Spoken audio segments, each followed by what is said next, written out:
kami tentang penelitian yang akan kami lakukan dengan judul pengaruh konten politik pada media sosial X dan Jokowi efek terhadap keterpilihan Prabowo Gibran dalam kontestasi politik 2024. Di sini perkenalkan, nama saya Ramadan Zaman Suara dengan NIM 174221077. Saya Daniel Ardiansyah dengan NIM 174221006. Dan saya Pita Sari dengan NIM 174221102.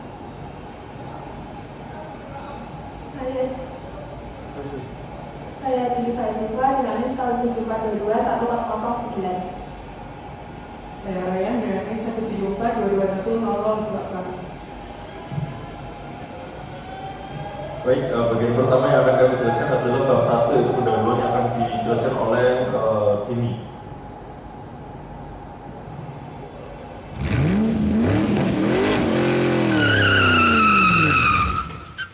Baik, di sini terdapat pendahuluan. Jadi latar belakang dari penelitian kami dalam kontestasi politik di Indonesia sendiri itu kan mengalami transformasi signifikan dengan dominasi media sosial sebagai platform utama kampanye politik seperti Facebook, Twitter, dan Instagram yang memang dimana telah menjadi alat krusial bagi politisi untuk mencapai dan mempengaruhi pemilih.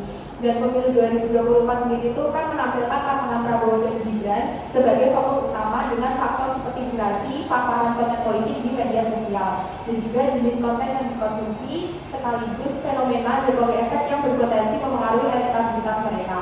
Nah, meskipun banyak penelitian telah mengamati, jadi pengaruh media sosial ini tuh terhadap perilaku pemilih, penelitian ini memang lebih lanjut diperlukan untuk memahami bagaimana variabel-variabel ini secara spesifik ini mempengaruhi preferensi pemilih terhadap pasangan tersebut. Jadi pertimbangan pemilihan topik dari penelitian kami, pemilihan topik ini tuh memang kami pilih karena relevansi dan juga urgensi dalam konteks politik di Indonesia yang memang kita lihat semakin menggunakan media sosial sebagai alat utama untuk kampanye. Nah, dengan tingginya penetrasi internet dan penggunaan media sosial di Indonesia, memang penting untuk memahami bagaimana sih paparan konten politik di platform ini, yang dimana itu nanti bisa mempengaruhi preferensi politik masyarakat. Mungkin next langsung tinjauan pustaka. Baik, dalam bab 2 atau tinjauan pustaka ini kami memiliki tujuan penelitian, yaitu ada 3, yaitu adalah penelitian ini untuk mengetahui apakah terdapat pengaruh yang signifikan antara ketiga variabel yang telah kami pilih, yaitu pengaruh durasi menonton tayangan politik di aplikasi X, kemudian jenis konten politik yang ada di aplikasi X, dan juga Jokowi efek yang apakah mempengaruhi keterpilihan Prabowo Gibran dalam kontestasi pemilih 2024. Kemudian untuk pertanyaan penelitian adalah kami memiliki 3 pertanyaan besar dalam penelitian ini. Yang pertama adalah apakah terdapat hubungan yang signifikan antara durasi seseorang menonton aplikasi X dengan keterpilihan Prabowo Gibran di kontestasi pemilu 2024. Kemudian yang kedua ada apakah terdapat hubungan yang signifikan antara jenis konten politik yang dilihat oleh seseorang di aplikasi X terhadap keterpilihan Prabowo Gibran dalam kontestasi pemilu 2024. Kemudian yang ketiga, apakah terdapat hubungan yang signifikan antara Jokowi efek terhadap keterpilihan Prabowo Gibran dalam kontestasi pemilu 2024. Dalam penyusunan pertanyaan penelitian tersebut relevan dengan latar belakang yang kami pilih, karena kami ingin mengetahui bagaimana dampak media sosial, khususnya media sosial X terhadap dan juga Jokowi efek terhadap keterpilihan Prabowo Gibran di kontestasi pemilu 2024. Selanjutnya bab 3 melanjutkan tinjauan pustaka. Tinjauan pustaka berisi tentang literatur terdahulu. Yang pertama ada media sosial. Media sosial menurut Syahputra pada tahun 2020 merupakan konten yang berisi informasi buatan manusia yang dapat dibagikan kepada orang lain melalui platform teknologi.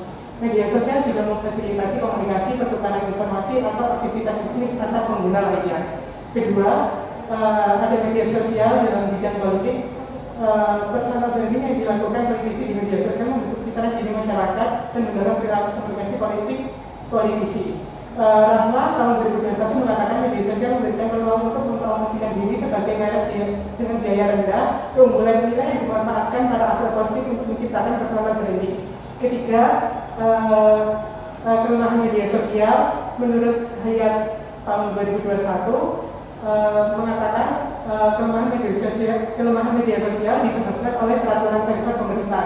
Penerapan sensor media ini memberikan tantangan terhadap penggunaan media sosial dalam komunikasi politik, khususnya bagi masyarakat umum. Next.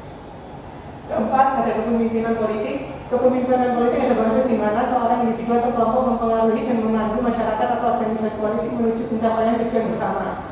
Setiawan dan Fauzi tahun 2019 mengatakan kepemimpinan efektif terpandang dan maju apabila seseorang pemimpin mempunyai 3 keunggulan, yaitu keunggulan dalam ranah rasional, rohani, dan bidang jasmani. Terakhir, Aristiani mengatakan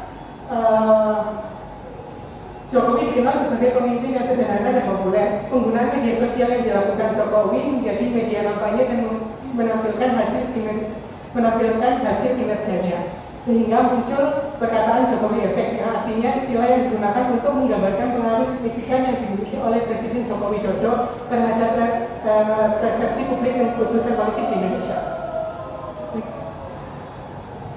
Baik, untuk memper dalam pemahaman kita terkait penelitian ini, di sini kami mengambil atau memilih teori postur, di mana dalam kemajuan media kebenaran fakta menjadi identitas konstruksinya selama publikasi dan selama kapabilitas individu. Lalu konten politik, teori postur berfokus pada bukti empiris dan fakta objektif tidak berdampak untuk mewujudkan emosi atau keyakinan pribadi. Lalu media sosial, informasi palsu atau hoax sering muncul dalam media sosial sebagai dokumen yang bertujuan untuk memanipulasi informasi kepada masyarakat dan fake news, berita palsu yang tidak berdasarkan fakta atau kebenaran. Lalu media sosial X. Media sosial X dapat mewujudkan informasi yang menyimpang, dapat mempengaruhi pemahaman publik. Lalu yang kelima, Jokowi efek terhadap keterpilihan Prabowo dan Gibran. Publikasi manipulasi informasi, dukungan atau penolakan dalam media X. Tim sukses dapat membentuk narasi yang positif atau negatif dengan secara selektif. Next. Selanjutnya metodologi penelitian. Yang pertama kita menggunakan paradigma positivisme, yang dimana kami pilih sebab paradigma ini mengakui adanya realitas objektif dan positif mendorong penelitian yang lebih transparan dan akurat. Kemudian metode yang kami gunakan menggunakan pendekatan deskriptif kuantitatif. Selanjutnya kita menggunakan teknik pengumpulan data, yaitu berupa kuesioner, karena kami memiliki ini dirasa memungkinkan untuk mengumpulkan data dari banyak responden secara efisien dan terstruktur. Selanjutnya alur pelaksanaan riset kami atau penelitian kami, yang pertama penerapan topik penelitian dan rumusan masalah, kedua tinjauan pustaka, yang ketiga yaitu penyusunan hipotesis, yang keempat pembuatan instrumen penelitian berupa kuesioner, yang kelima uji coba instrumen penelitian, yang keenam pengumpulan data, kemudian yang ketujuh pemeriksaan dan pembersihan data, kemudian yang kedelapan analisis data dan statistik biner, kemudian yang kesembilan interpretasi hasil analisis, yang kesepuluh penyusunan laporan penelitian. Kemudian jenisnya gian data yang kami gunakan itu berupa tabel, karena kami melakukan input data menggunakan SPSS dan teknik analisis yang berupa regresi longitudinal, di mana nantinya output dari data tersebut dijabarkan untuk menyajikan data deskriptif seperti itu. Sekian hasil dari analisis kami, kurang lebihnya mohon maaf. Wassalamualaikum warahmatullahi wabarakatuh.